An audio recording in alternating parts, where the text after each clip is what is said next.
Hi, how are you everyone? Welcome back to my lovely channel. For your information, this video was created on 10 August 2018, 18 of hour, 38 of minute and 19 of second. In this lovely day, we are going to explain something. The thing is, what do you do if your Galaxy S61T turn on?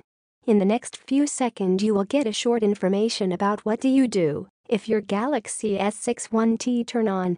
Hopefully it will help you. Enjoy the video.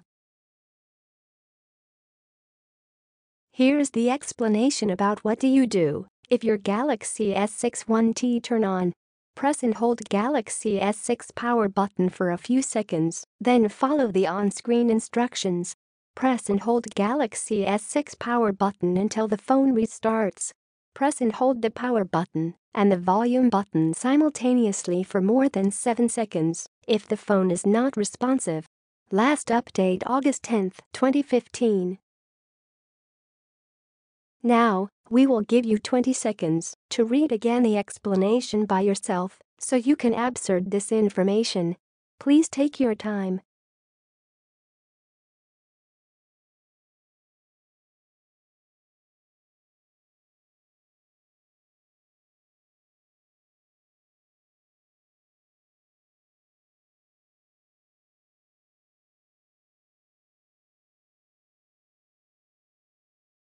Hi, that's all of the explanation. If you find this video helpful, please like and comment on this video and subscribe this channel. Thank you, and see you again in another video. Goodbye.